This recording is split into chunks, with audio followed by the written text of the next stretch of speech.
سلام دوستان، امروز با هم میریم پاناکوتای انار تهیه کنیم. پاناکوتایی که در 3 روش آماده میشه. یکی به این شکل داخل قالب میریزم و بعد اونو از قالب خارجش میکنم و دو نوع دیگه که اونا رو توی ظرف سرو از ابتدا میریزم، تک نفره و کلی. یه بسته ژله انار رو توی ظرفی میریزم و یه لیوان آب جوش که سر اون خالیه روش میریزم. یه مقداری همش میزنم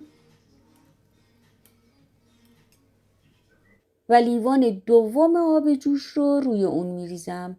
هر دو لیوان آب جوش هست، برخلاف اینکه روی بسته ها مینویسه یه لیوان آب سرد و یک لیوان آب جوش. من هر دو لیوان رو آب جوش ریختم، یه مقداری هم میزنم، هر دو لیوان هم سر اونها خالیه و بعد اونو برای اینکه بهتر حل بشه ذرات ژله روی بخار کتری میذارم یا بخار آب جوش. کف قالب یه مقدار دونه انار میریزم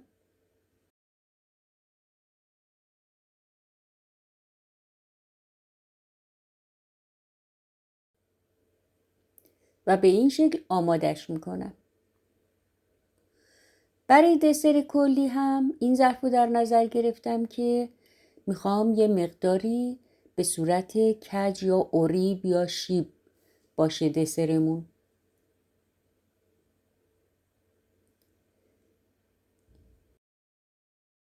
انارها رو میریزم به این شکل که میبینین یه حوله آشپزخونه گذاشتم یه طرف ظرف که به این شکل حالت اوریب باشه.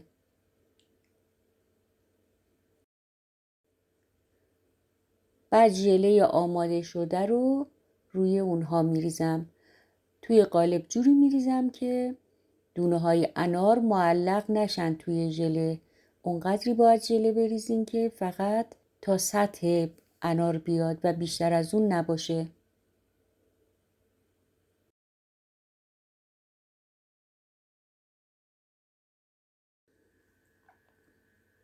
همینطور توی این ظرف هم مقداری ژله میریزم که تا سطح انارها بیاد و بیشتر از اون نباشه.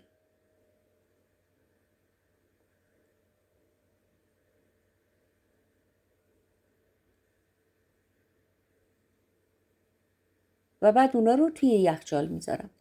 برای دسر تک نفره توی لیوان‌های کوچیک به این شکل انار رو میریزم. میتونین به همین شکل کف لیوانتون صاف باشه، به این شکل که میبینین ژله رو روش بریزین، یا اینکه به این شکل اونم اوریب بذارین.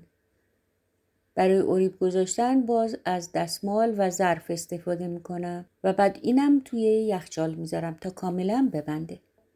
ژله قالبیمون بسته، میارم و بقیه ژله رو روی اون خالی میکنم.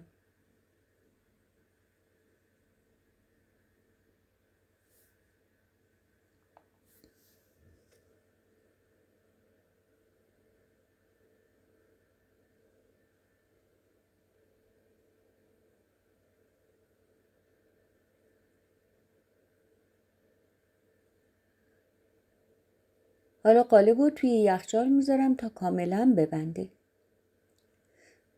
برای پاناکوتا برای این مقدار دسر 3 لیوان شیر رو به اضافه 1/2 پیمانه شکر و 3 قاشق غذاخوری پودر ژلاتین.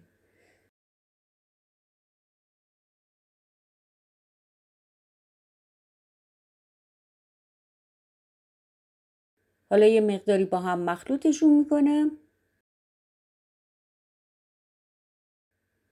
و روی حرارت میذارم. 2 قاشق شیر رو توی ظرف ریختم و 100 تا 150 گرم خامه رو روی اون خالی میکنم. خامه صبحانه. هم میزنم تا صاف و یک دست بشه.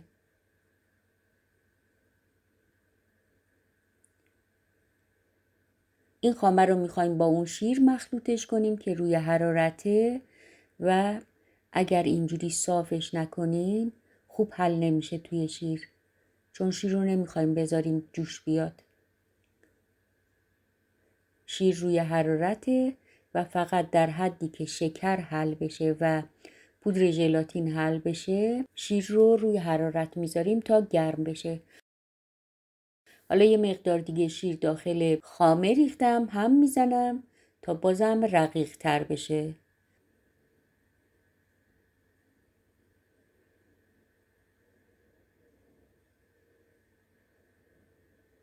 خامه رو به شیر اضافه میکنم. یک قاشق چایخوری وانیل اضافه میکنم و هم میزنم.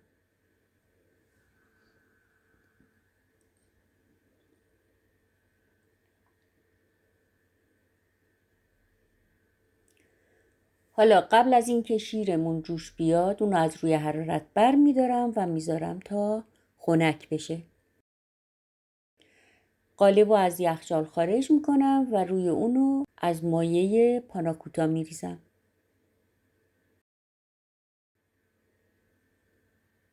و بعد اونو توی یخچال میذارم تا کاملا ببنده.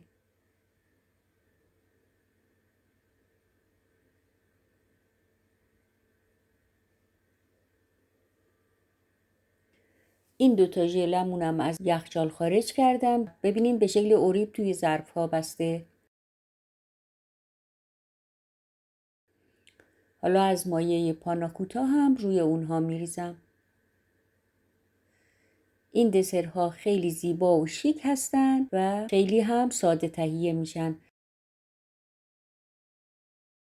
دسر پاناکوتای انار قبلا هم داشتم. لینک اونها رو براتون روی ویدیو میذارم.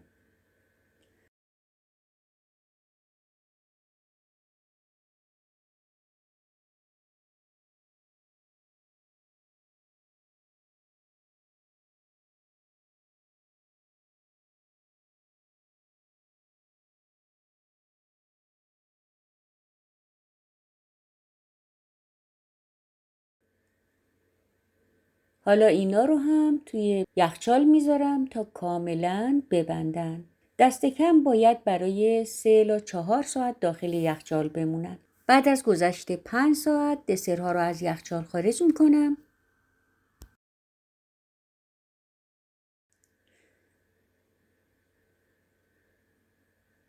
دسر قالبیمون رو ابتدا دور اونو بازش میکنم به این شکل و بعد توی ظرفی که مناسب باشه برمیگردونمش.